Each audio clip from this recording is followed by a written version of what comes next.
안녕하십니까. GBA 농업뉴스입니다. 기술원은 농업 메타버스 구축 관련 7개 기관과 다자간 업무 협약을 체결하고 AI와 메타버스 신기술을 활용해 농업 농촌 자원의 디지털화와 콘텐츠 개발을 추진할 계획입니다. 농업 메타버스 구축을 통한 새로운 농업 생태계를 조성하고 경북 농업의 경쟁력을 강화하기 위해 매일경제 에그테크 혁신센터, 한국데이터거래소, 주식회사 더픽트, 엑살터치 등 7개 기관과 업무 협약을 체결했습니다. 7개 기관은 이번 협약으로 농업 메타버스 구축을 위한 빅데이터 정보기술의 상호 교환, 인적 교류와 전문 인력 양성, 공동 사업 발굴 등 다양한 분야에서 협력하기로 했습니다. 또 이날 협약식과 함께 특별 강의로 민승규 세종대학교 석좌 교수가 AI 메타버스가 바꾸는 경북 농업의 미래라는 주제로 강의해 농업 분야에 있어서 메타버스의 중요성을 강조했습니다. 이어 주식회사 더픽트의 전창대 대표가 농업 메타버스 생태계 구축 사례를 발표하고 활성화 방안을 토론하는 시간을 가졌습니다. 한편 경북도는 지난해 초 메타버스 수도 경북이라는 비전을 선포하고 인재 양성, 산업 육성, 문화 관광 활성화, 특화 서비스존 조성 등 4개 분야 20개의 중점 과제를 추진하고 있습니다. 경북도가 육성한 수출 1호 품종인 레드클라렛과 골드스위트가 아시아 전 지역의 신선 농산물 교역을 선도하는 바이어 전문 박람회에 소개됐습니다. 기술원은 지난 6일부터 8일까지 3일간 홍콩에서 열린 신선 농산물 국제박람회에 참가해 포도 신품종을 해외에 알리고 시장 개척에 적극 나선다는 계획입니다. 이번 홍콩 박람회에 소개된 녹황색 포도 골드스위트는 수확기가 9월 중순으로 샤인머스켓보다 2주 빠르고 사과처럼 아삭한 식감과 상큼한 향을 가진 프리미엄 포도로 현지에서 높은 관심을 받았습니다. 또 경북도가 육성한 수출 1호 품종인 레드클라렛은 껍질째 먹는 적색 포도로 포도 알이 크고 당도가 21브릭스로 높으며 은은한 머스켓 향으로 소비자의 선호도가 높았습니다. 특히 베트남과 홍콩, 중국 등에서 붉은색은 행운과 복을 가져다주는 상징으로 여겨지고 있어 붉은 보석 같은 적색이 특징인 레드클라렛은 새로운 수출 시장을 개척할 것으로 기대를 모았습니다. 기술원은 지난 2014년부터 수입산 포도 품종과 샤인머스켓을 대체할 수 있는 신품종을 육성하기 시작해 현재까지 골드스위트, 루비스위트, 레드클라렛 등 다양한 품종을 육성하고 있습니다. 기술원은 지난 5일 농업인회관에서 SS뉴테크, 청년농업인 드론 연합방재단 간 업무 협약을 체결하고 디지털 플랫폼, 스마트팜 등 첨단 농업 기술을 현장에 적극 도입해 미래농업 역량을 강화할 계획입니다. 이번 협약은 상호 기술정보 교류를 통한 경쟁력 있는 디지털 농업을 촉진하고 상호 협력을 통해 경북농업 대전환을 성공적으로 추진하기 위해 마련됐습니다.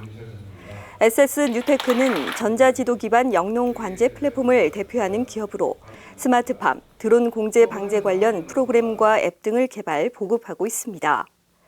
대표 브랜드인 팜식스 플러스는 GIS 기반 영농 관제 디지털 플랫폼으로 공동 방제와 영농 대행, 병해충 예찰 등 영농 현장에서 다양하게 활용되고 있습니다. 기술원은 이번 협약으로 플랫폼 기반 디지털 농업 기술을 현장에 도입해 농업 생산성 향상과 빅데이터를 활용한 미래 신성장 사업 발굴 등 디지털 농업 분야를 한층 강화할 계획입니다. 이날 조영숙 원장은 민간 기업의 기술력과 청년 농업인의 현장 노하우를 결합해 농업 분야 디지털 역량을 강화하는 데 함께 힘을 모으자고 강조했습니다.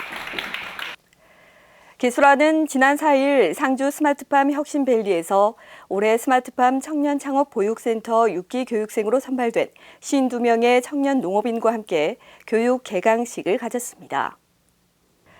이날 참석한 조영숙 원장, 최우진 부시장 등 관계관은 스마트팜을 통한 창업에 도전하기 위해 상주 혁신밸리를 선택한 교육생들을 환영하고 격려했습니다. 이번에 선발된 6기 교육생은 만 18세에서 39세 이하의 스마트팜 영농 기술을 배우고자 하는 청년들을 대상으로 지난 5월부터 한 달 동안 진행된 공모를 통해 3.9대 1의 경쟁률을 뚫고 최종 선발됐습니다.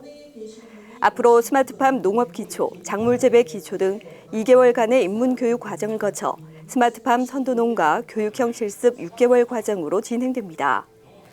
또 파종에서 수확, 판매까지 스스로 책임지는 자기주도 경영형 실습 1년 과정까지 총 20개월의 교육을 이수할 예정입니다.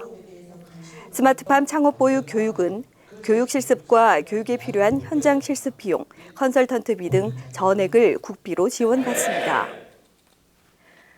다음은 간추린 뉴스입니다. 기술하는 농촌진흥청과 함께 지난 6일 경북도 내 치유 농업시설 운영자와 농업인을 대상으로 2024년 시행하는 우수 치유 농업시설 인증제 운영 기준안 마련을 위한 의견 수렴과 제도 설명회를 가졌습니다. 기술보급과는 농촌진흥청에서 실시하는 전국 과수화상병 지역별 위험도 현장 평가와 관련해 도내 대상지인 안동, 영주, 봉화 3개 시군을 현장 방문해 위험도 분석과 평가 뒤 향후 관리 방안을 마련할 계획입니다. 경북도 내 귀농 창업자를 대상으로 운영되는 귀농 창업 마케팅 과정 교육생 20여 명은 추석을 앞두고 서울 상생상회 지역장터에서 9월 6일부터 8일까지 홍도라지 조청, 샤인머스켓, 표고버섯, 숙성꿀 등 직접 생산한 농산물을 현장 판매했습니다. 농촌진흥청은 오는 10월 15일까지 전국 농어촌 지역 2,800가구, 도시 지역 1,200가구를 대상으로 2023년 농업인 등에 대한 복지 실태 조사를 실시합니다. 이번 조사는 농림축산식품부, 보건복지부 등 15개 부처가 참여해 농어촌 특성에 맞는 복지 증진과 지역 개발 시책 수립, 시행 등의 기초 통계 자료로 활용됩니다. 이상으로 9월 첫째 주 농업 뉴스를 마치겠습니다. 고맙습니다.